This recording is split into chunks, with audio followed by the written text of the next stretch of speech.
Hey there, Marshall here, doing another draft with you, and yeah, doing a little depth check action, and looks like we've got a good start here with Silver for Partisan. Trample whenever a wolf or werewolf you control becomes a target of an instant or sorcery spell, you get a 2/2 wolf. Also, we'll note that there is a Moonlight Hunt in this pack, which we could wheel. It really only one deck wants it, but it is a pretty popular deck. That said, I'm going to go ahead and take it. I like it better than Abyssinian Missionaries. I like it better than Griffspoon. I like it better than Crawling Sensation. And I like all those cards too. I like Just the Wind as well. But Silver for Partisan, pretty cleanly, I think, the best card in that pack. And we'll go ahead and take it here. So we'd like to be, ideally it would be a little bit of the combat trick oriented range, but that being said, Silver for Partisan is just good. Like, it just is good. If they target it with removal, you get a 2/2. It's that simple. If you happen to have combat tricks, well, you can kind of go off. I'm going to take Tooth Collector out of this pack. I think it's the best card in the pack. I'm a big fan of Compelling Deterrence, but I think Tooth Collector is better. And yeah, I just, like, in the early stages, I'm pretty apt to just take what I think is the best card and take it from there. And while I do enjoy, a werewolf deck or a wolf deck with Silver for Partisan, which would normally be red-green, I'm not addicted. We don't have to do that. And so I'm fine with just sort of taking the best card and working our way through the pack. Here I'm going to take this Hinterland Logger. I think it goes well with the Silver for Partisan as it is a werewolf. And it's also, I think, the best card here. I mean, Jace's Scrutiny is pretty decent. This is a very bad pack. I think Logger is just the best card as well. So that works out pretty cleanly for us, as it's a color we're already in, it's a strategy we'd like to be in, and it happens to be the best card in the pack too. All right, what do we got here? Daring Sleuth, Just the Wind, Press for Answers, Throttle, True Faith Sensor. Well, I think we should either take a Throttle or a True Faith Sensor. I think both cards are decent. I think True Faith Sensor is generally a better Magic card. If we end up in enough werewolves, that's a kind of card that can be fine because the werewolves are basically all humans on the front. In fact, I think they just all are. So that's a good thing. Throttle, though, God, it's not great, right? Like, it's not the kind of thing where like, oh, we got to throttle, nail it. But, it will make the cut, and we're already in green-black. This is a human, right? Human rogue. All right, I'll take the True Faith Sensor here. And also that helps to lean us towards keeping our options open a little bit too. Why is this Airdwall Illuminator still in this pack? I like a Thraben Inspector. Cryptolithrite can do some stuff, but yeah, I'm just going to take this Airdwall Illuminator. I don't know. That surprises me. Fifth pick doesn't seem like where that card should go. I think it should probably go third or fourth, second. I guess you could first pick it, out of a medium pack. Here's a Stitch Mangler also. So it looks like green-blue is going to be our best shot. Blue has felt like the most open color so far. We've seen a reasonable number of blue cards coming around. So, yeah, all right. If we're green-blue, maybe we splash for black, or maybe something changes, but I like just going with the flow here and kind of feeling things out. Again, not a huge pressure to draft any specific deck just because it's Silver for Partisan. As long as we're playing green, it's just going to make the cut. But yeah, I'll take the Stormrider Spirit over the Farbog Revenant or any of these other cards. I just think it's a little better, and I don't hate moving in on blue here. If they're gonna give us blue, I'll take blue. All right, Loam Dryad, Engulf the Shore, Stoic Builder. So Engulf the Shore, 3 and a blue instant. Return to their owner's hands all creatures with toughness less than or equal to the number of islands you control. Sure. I mean, Stoic Builder's fine, but like, I'll take an Engulf the Shore just in case we're in blue, in case it ends up being good. It's not an amazing card, but the fact that it's an instant really does do good work. All right, here's a Crawling Sensation that wheeled. A Silent Observer did too. Dire Swine's fine. I'll just take Crawling Sensation. I think it has the highest upside. All right, so we wheel the Compelling Deterrence. And also we'll note that last pack, we did not get back the Moonlight Hunt. So that's kind of gone. But Compelling Deterrence, man, yeah, that's not a hard pick for me. Take a Gone Missing, though. Not sure we're going to actually play it. I'm going to take a Press for Answers over a Broken Concentration. We do have an Airdwall Illuminator, and I'd like to be able to make that at least, you know, try to get some value out of it. I'm going to put old Toothy over in the board for now. All right, so we really don't have much as far as green goes, and we technically could move off of it and be blue something else if we really felt like it was getting cut, though we do have some stuff. You know, Silver for Partisan's the real deal, and Herrenlog Logger is pretty good too, so it would take a bomb probably to make us ditch these 3 green cards. And there's a Briarbridge Patrol, which goes pretty well with what we're trying to do here. There's also another Log Dog. There's a Angelic Purge, which I like. I think the pick is probably just Hinterland Logger. Briarbridge Patrol's pretty good. It's a fine magic card, but I think Logger is significantly better. And I don't think I want to take a Drownyard Explorers over it. And plus it works well with True Faith Sensor. It's a little bit of a bummer that Briarbridge, you know, is so good with Airdwall Illuminator, but I still think we just take the better card here and just take another Logger. Wow, all right. Welcome to the fold, and then the 1-2 punch that you see in these packs all the time, Howlpack Resurgence and Moonlight Hunt. But yeah, not close. I think Welcome to the Fold's pretty easy pick up here. There's also a True Faith Sensor. Keep our eye on that, but yeah, I'm a big fan of Welcome to the Fold. I think it's really good. Okay, what do we got here? We've got Drownyard Explorers, Fork in the Road, Loam Dryad, and then these 2 cards, which I don't like very much. So I'll take the Drownyard Explorers. That seems fine here. It's a solid 4-drop. It blocks well. It's also a human, so it can pick up the True Faith Sensor and become a pretty formidable threat. And it also works well with the Airdwall Illuminator, creating a clue. So sure. Sure is what I would say to that. Oh my god. Sweet. Wow. We're going to snap up this Altered Ego. Not close. Card is fantastic. Another Stitch Mangler. I think I like that better than Equestrian Skill. I like Deadweight better than either. And we could consider splashing for Deadweight plus Tooth Collector because we'll probably get back one of those Fork in the Roads. But, you know, it's just tough to try to go off for splashes when you're getting past just very solid cards in your color. It makes it so that you're not really incentivized to go that direction. All right, I don't want to take a Crawling Sensation because we've already got one. And so I think I'm just going to take the Drew Now Corpse Trawler here. Silent Observer would be fine too, but I think the Trawler does a little more work. All right, another Storm Rider or a Moldgraph Scavenger. I'm not a big fan of Deny Existence. I think I'm just going to take this Scavenger. I'm not sure that it's going to be very good, but I don't put a big premium on getting another Storm Rider Spirit. Oh, man. All right, well, I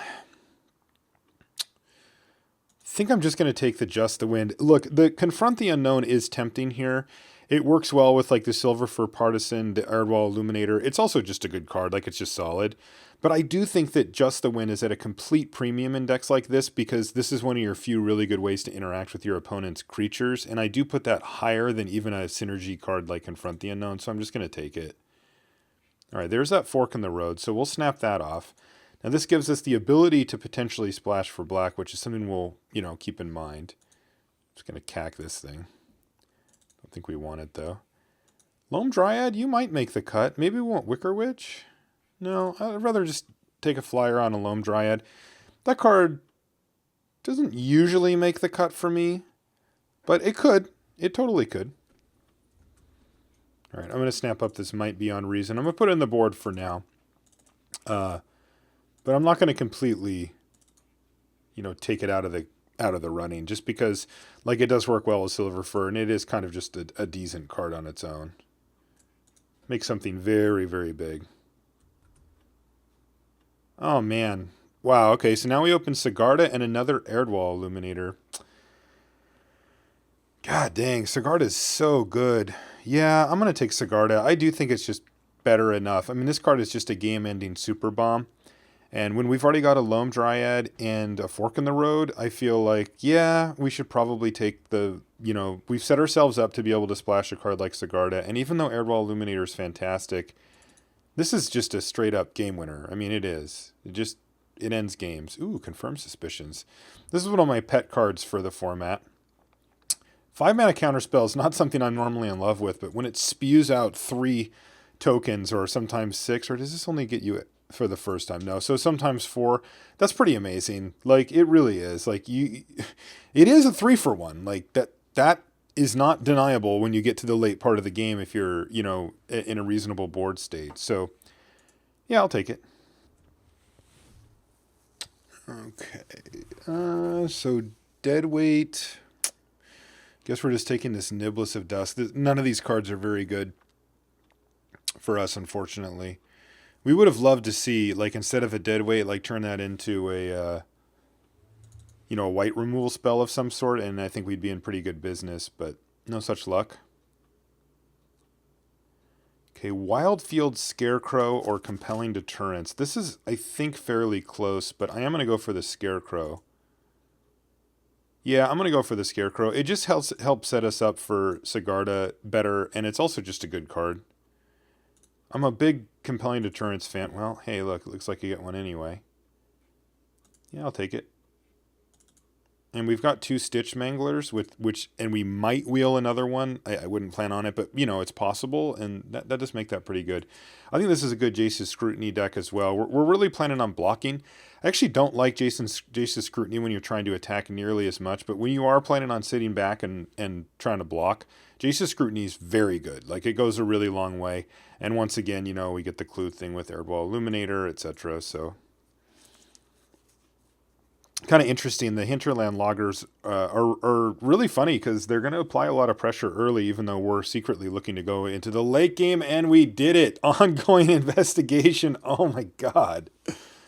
Oh wow. This is like probably the best possible card for our deck, and we pick it up way late. Funny. Now I think I want the Airball Illuminator from the first pack more than Sigarda somehow, which is just absurd. Oh, we did wheel it. Very nice. Old Stitchy came back to say hi. I like that. None of these are going to make the cut for us. I'll just cut something. I don't care. I don't think we want a Vessel. I'll just take another Loam. Wow. Well, I'll tell you what. We definitely moved into the right colors. As you can see, we got rewarded / hooked up pretty fatly by being in those colors. I don't think we want Crawling Sensation in this deck, though I might revisit that. I think we can cut at least one of these fixing spells, too. Like, we could just play Fork in the Road instead of Loam Dryad. Now that we have a Wildfield Scarecrow, so we'll have something like 2 planes plus, 2 other ways to go search up a planes, which I think is going to work pretty well for us. Yeah, this deck came around. 3 Stitch Manglers, 2 Compelling Deterrence is no joke also. Also, Stitch Mangler is a great way to get ongoing investigation going, because oftentimes you just need that one hit. You just need that. Get that thing out of the way, jam, start making these clues, and then all of a sudden the engine starts rolling and things get out of hand for your opponent. All right, let's kill the Loam. Well, actually, let's keep the Loam Dryad and kill the Fork in the Road.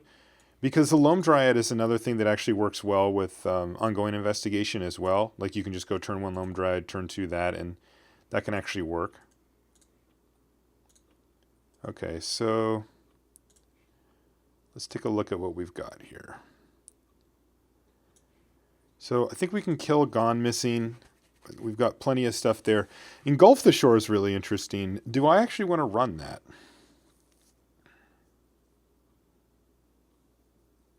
My gut says no.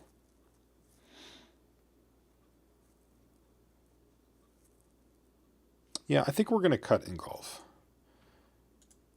Because we still need to make multiple cuts here to get down to size.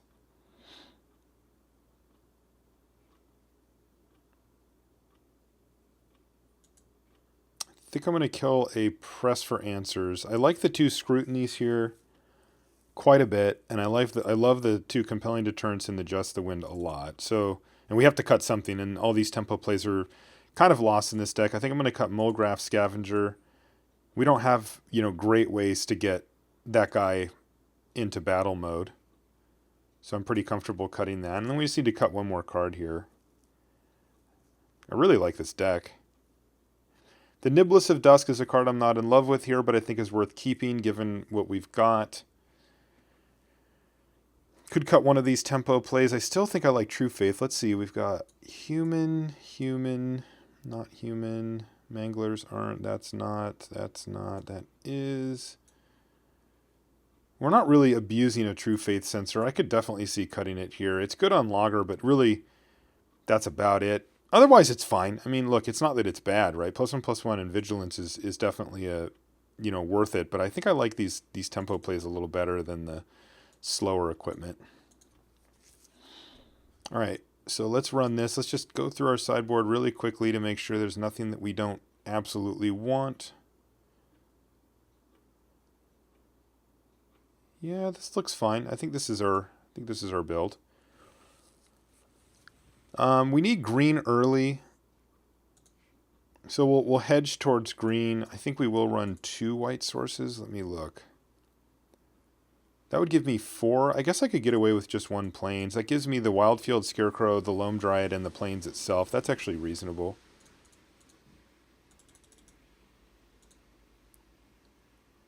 I think I'm going to run it like that.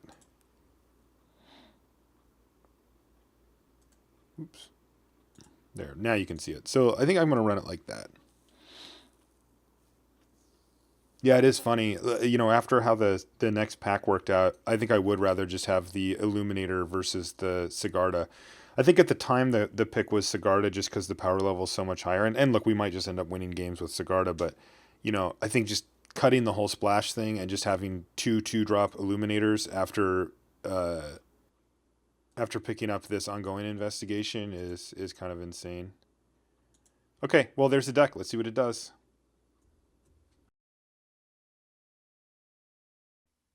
So, as you can see, in here in game 1, we decided to keep our opening hand, which has all of our colors. Unfortunately, no creatures as of yet, but we'll see if we can fix that problem. We get an ongoing investigation down. So far, our opponent's done absolutely nothing. They're going to use a Tormenting Voice here and then play an Heir of Falcon Wrath, a nice little threat. And we're just going to use Welcome to the Fold right away. Even if they flip it over, we'll still be able to steal it. And this also gets around any combat tricks that can really mess up Welcome to the Fold. So we're just going to steal it right now, and this is where things get kind of interesting from our perspective. Our opponent plays Falcon Wrath Gorger, passes a turn back. So what do we do here? What's our line? And I start thinking it through. And for one thing, I think that flipping this Heir of Falcon Wrath makes sense. We've got 3 lands in hand. We don't really need them. We're going to be hitting land drops for a while, and we can start beating down. So I like that. We've also got a Just the Wind in hand for the Falcon Wrath Gorger, so even if that thing starts to get annoying, we can use it to set our opponent back a significant amount. The other thing is that we do want to make sure that we play a land before we flip the Falcon Wrath Gorger, just because, we've got Confirmed Suspicions up, and in case our opponent has some trick that they're trying to use, we want to make sure that we get to counter that. So that's exactly what we do. We throw down a land here. We decide to flip our Heir, discarding a redundant forest that we probably won't need. And we've got Confirmed Suspicions up as we start to get our attack on. Now remember, getting attacks in with ongoing investigation is particularly important, but as we can see, our opponent makes a pretty big mistake here. I often see this from players. It's usually a mistake, right? They want to hold up their fiery temper to try to get you, right? They're hoping that you're going to play something like an equestrian skill, or maybe cast an equipment and go for an equip and try to get a big tempo gain by using the fiery temper in response to the equip. But what ends up happening more often in these scenarios is you run into a card like Aim High, or Might Beyond Reason, or Broken Concentration, or, as you can see in this case, Confirmed Suspicions. And now, not only is our creature not going to die, our opponent's actually given us an avenue with which to really get full value from our counterspell here, and they could have avoided all of this by simply casting it on their turn. This is a skill that you'll need to concentrate on if you're going to be the best limited player you can be, where you need to know when it's correct to use instant speed removal on your own turn. So as this game progresses, we see that things get kind of interesting. Our opponent plays Spiteful Motives on their Falcon Wrath Gorger to try to get a clock on us, and we have a choice of playing Sigarda or just using Just the Wind to bounce it. I decide that the safest play when we're this far ahead, I mean, we have 5 clues right now on the battlefield, is to use Just the Wind. Now, in the interest of mana efficiency, I do decide, hey, if I'm going to do that, I may as well crack a clue here. So I crack a clue and I find, an Airdwall Illuminator. That's better than Loam Dryad here. So I play that out and leave up Just the Wind. Now I don't play it on my turn. because I know that red and black have no way to interact with just the win. None. They have nothing that they can do, so it's safe for me to wait and see just in case they make a play like we described earlier. They don't, but they've got a nice follow-up with this Wolf of Devil's Breach, and I decide after drawing Altered Ego that, it wouldn't be terrible if I had my own copy of Wolf of Devil's Breach. Now, I can't activate it since it does cost 1 and a red to activate currently, but whatever, it'll be a 7/7 if I tap out for it using the Altered Ego. And I've got pretty nice game backup plan here with 6 clue tokens on the battlefield as well, just sort of ready to go. So I make my 7/7 after my attack. And remember, my opponent's down to 10 now. Like, we're winning this race pretty handily, even if this wolf gets in there and kills something else. So I'm feeling very confident about our position right now. We're ahead on board. We're ahead on cards, even if they're virtual cards in the form of clues. And we still have a castable Sigarda sitting in our hand. Now our opponent goes for Skin Invasion on their wolf, attacks with it, and they're going to discard a card to take down the Heir to the Night, which is fine. Nothing that we're too happy about here, but that's kind of, what you get out of a card like Wolf of Devil's Breach. But also in this transaction, we get to block. It's a 5/5. I'm kind of hoping that nothing too bad happens here, but we do go ahead and snap it off with a 7/7, leaving our opponent with just a 3/4 after all is said and done, including a Falconwrath Gorger, and we've got more than enough tools to win the game as our opponent concedes. I don't do any sideboard changes. I take a quick look, but there's really nothing that jumps out to me as something that I need for this matchup, so I just get right down to the action here. And opening up, our hand isn't quite as good as is in that first game, but we've got reasonable plays here with the Hinterland Logger on turn 2. And especially with that island draw, it gives us compelling deterrence, Niblis of Dusk, and Drownyard Explorers to go with our Wildfield Scarecrow. So we just play out our Hinterland Logger, pass. Our opponent has no play for the turn. So we get the Timber Shredder online, but decide not to trade it off for the Ravenous Rats. So we just pass a turn here after playing a Niblis of Dusk, which is going to act as a nice way for us to start getting in for damage. Our opponent has a really nice turn here, though. They've got a Fiery Temper off of a Tormenting Voice and even an Indulgent Aristocrat as a follow-up play as we play a Drownyard Explorers. We decide to start chipping away in the air here now that we've played our 2/4 Drownyard Explorers, but our opponent has another big turn, Lightning Axe, and they're going to steal our creature and hit us down to 14. But still, we're okay here. Not the end of the world. We're still going to keep chipping away because we know that if we're going to win this game, it's going to be in the air. We play the Scarecrow, but leave up mana for either the Clue or the Compelling Deterrence, and decide to crack the Clue here after our opponent plays a Cursed Witch. And now we've got a big decision to make. We're going to go ahead and attack in for a couple of damage. And what are we going to Altered Ego? We decided to Altered Ego actually our flyer on Niblis of Dusk, making it a 4/3, because looking at the clock here, we could realistically get in for huge chunks of damage and potentially kill our opponent before they can kill us and just turn this thing into a race. Interestingly, here I decide to main phase bounce the Witch. I actually overtap for this because of that discount. But anyway, I decided to do that in the main because it gets us in for an additional 2 damage, putting our opponent to 7 and putting them dead next turn with the help of that Compelling Deterrence if nothing else happens. Now, they do have a lifelinker on the battlefield, so we decide to block it here.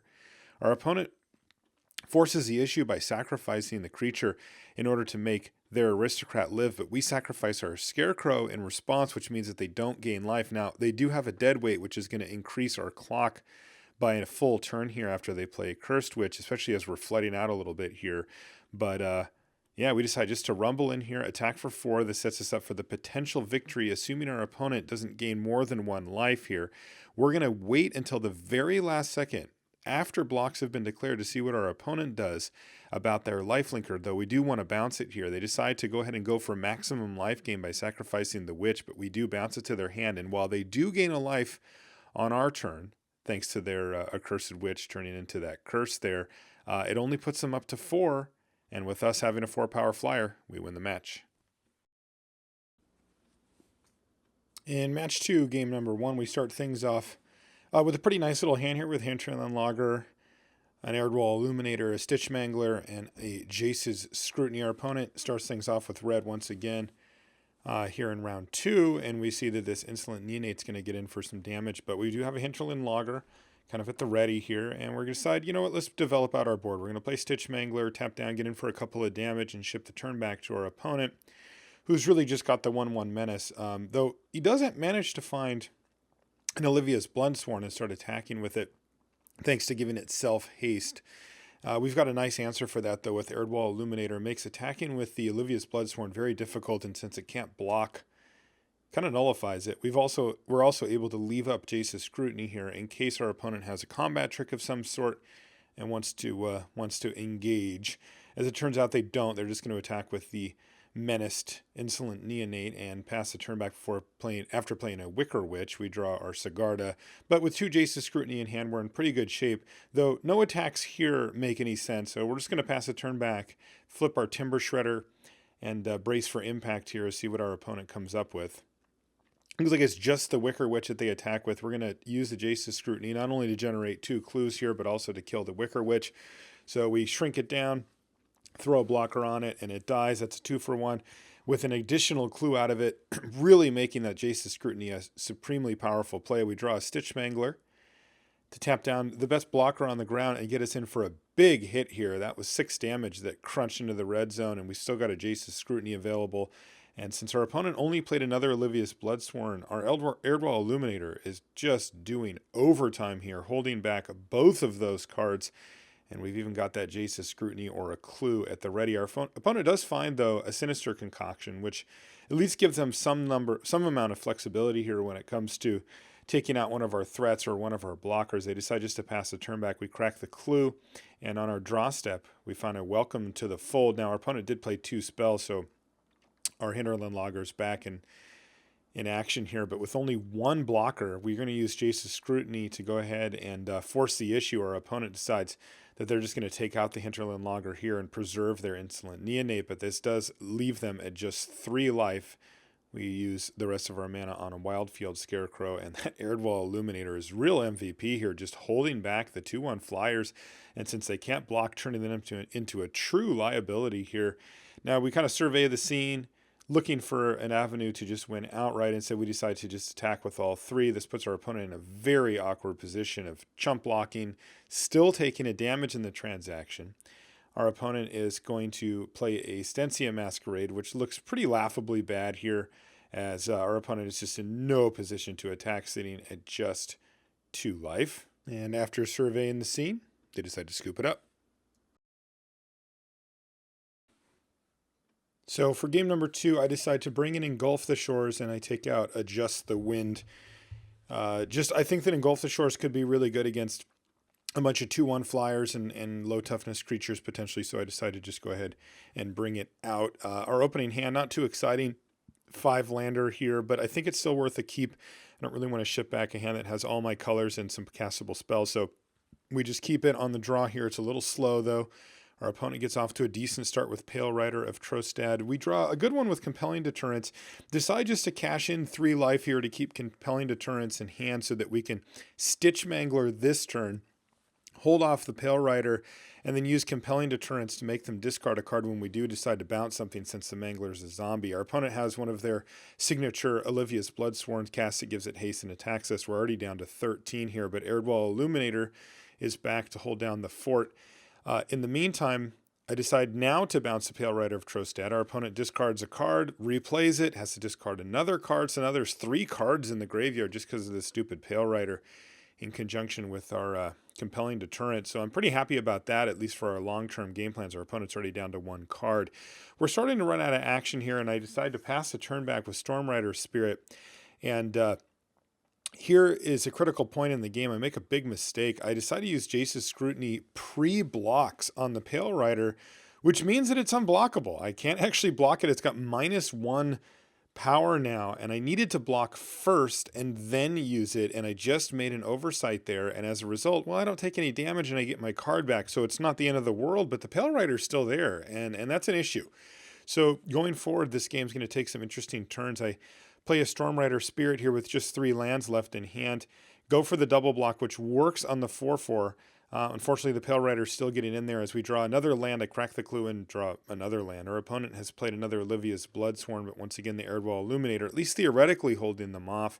I'm going to line up blocks here, but at 6 life, I don't have too many options. I'm forced to double block this Pale Rider of Trostad. Our opponent assembles the blowout here with Stensia Masquerade. We lose a creature. They don't. I draw an Altered Ego, And it looks like I may be able to survive the turn here with the Altered Ego. I decide to tap and leave up a blue and a green to represent any number of combat tricks, another Jace's Scrutiny, adjust to win, something like that.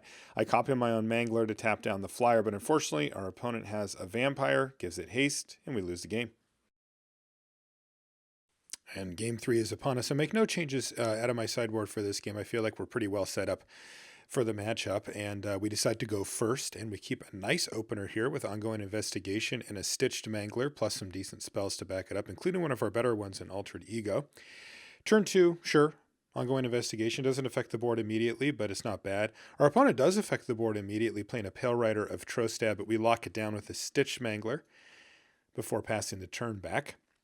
We're really looking to try to get things rolling with the Ongoing Investigation. Our opponent helps us out here by playing a Tormenting Voice and not affecting the board otherwise. That means that here on turn 4, we get to go ahead and attack with Stitch Mangler and get that first clue on the battlefield, play our land, and now we've got some options. So let's break this thing down and really get into it. So the first thing is, what stage of the game are we in? Well, we're in the developing stage. Who is ahead? Well, we are. And what are our best options and why? Of course, that's the big question at all times. So let's break it down into columns here and see what our choices are. Our first option is play an Altered Ego. That makes a lot of sense here. And we have a couple of different targets here that we could copy. We could copy the Pale Rider of Trostad, but in that case, we have to discard either the Jace's Scrutiny, the Confirmed Suspicions, or the Welcome to the Fold. Not particularly desirable, but we could also just copy our own Stitch Mangler, locking down the Pale Rider for a full turn cycle. This does seem better, as once we start hitting with any creatures at all, the Ongoing Investigation can take over the game. Additionally, we have the Scrutiny in our hand to just bullhorn and attack through even a large creature from our opponent. Option number 2 is don't play Altered Ego, waiting for a better creature to copy or for it to become a big late game spell, making some huge creature that takes over.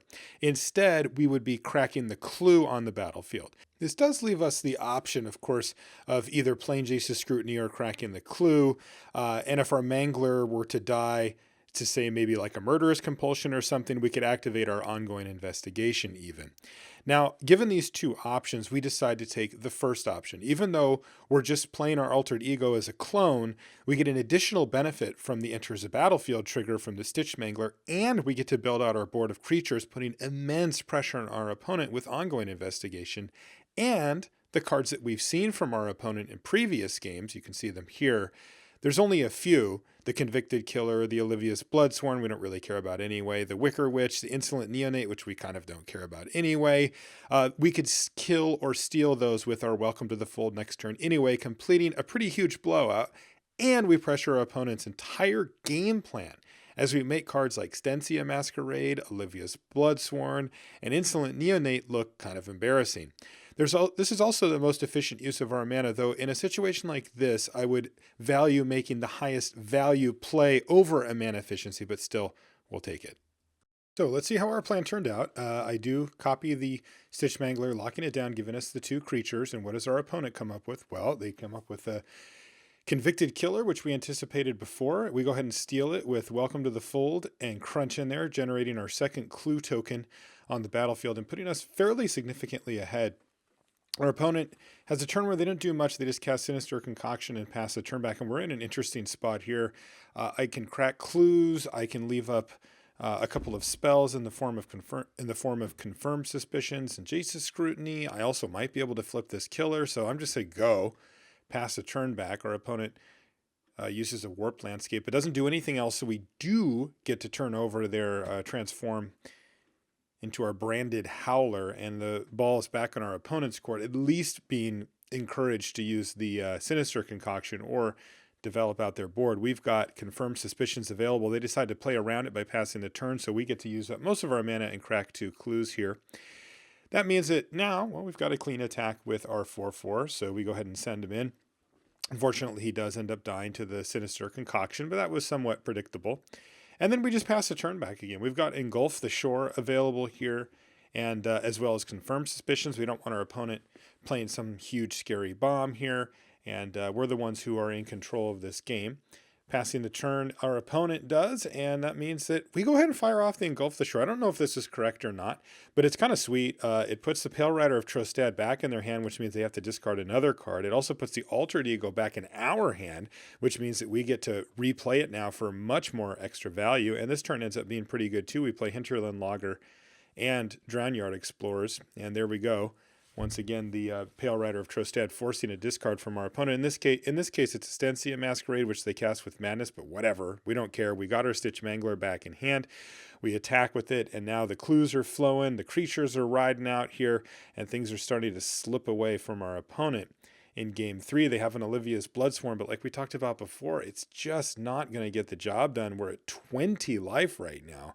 And even if you're going to equip it up with a Neglected Heirloom, this is just not going to be a viable strategy going long, given our board here. We crack a clue on end step, find a Drunau Corpse Trawler, and line up what is going to be a very large attack here. We're going to drop our opponent down to just 2 life, and we've got infinite options available. We've got that Altered Ego back in our hand, and we decide just to pass the turn, leaving up Confirmed Suspicions.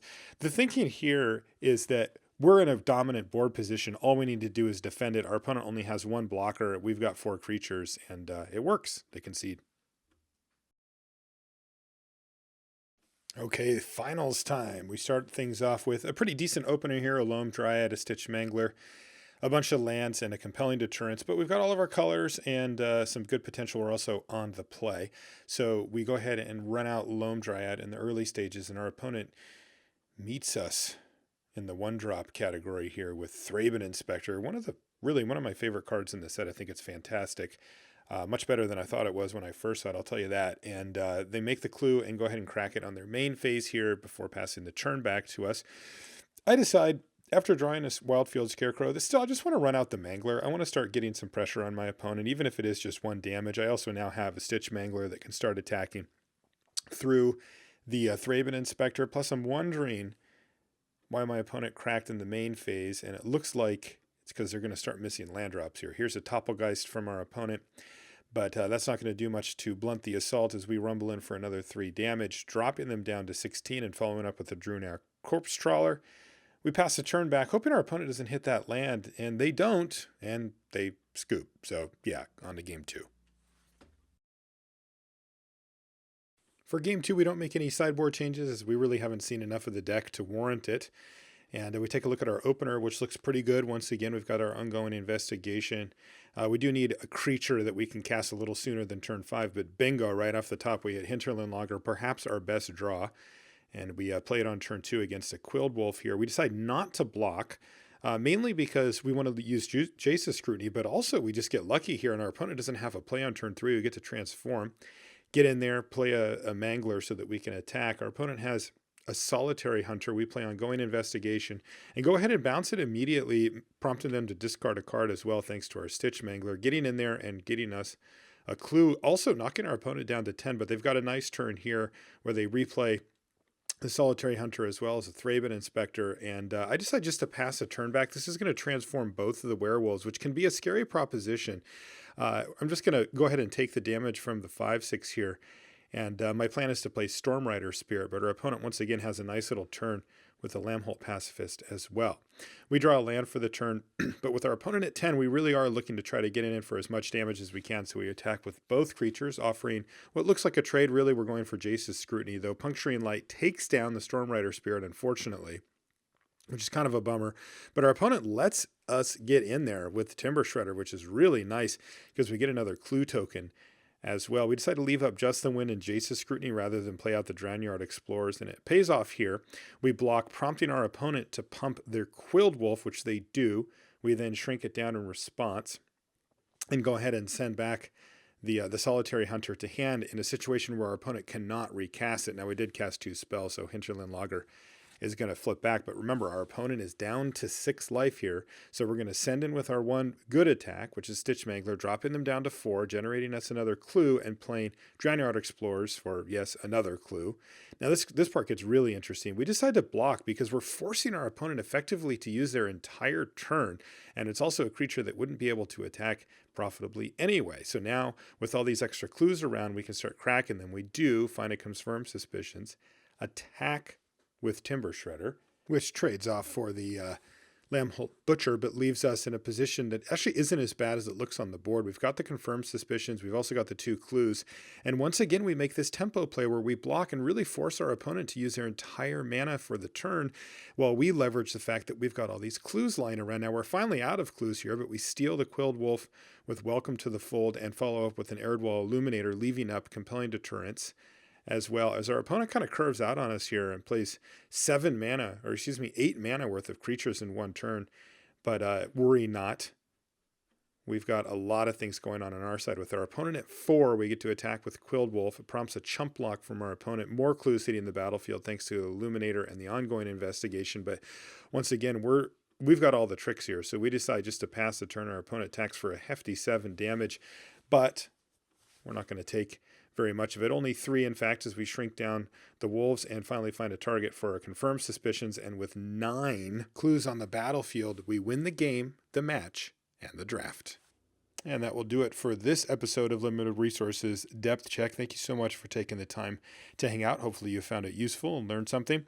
I also want to say a quick thank you to our patrons at patreon.com/limitedresources. You are who make these videos possible, and we can't thank you enough for supporting the show and making this type of extra content and cool stuff possible. Very cool of you. Thank you so much. You can find other episodes of Limited Resources Depth Check as well right here on the YouTube channel for Limited Resources. And yeah, that's going to do it for this one. We'll see you next time.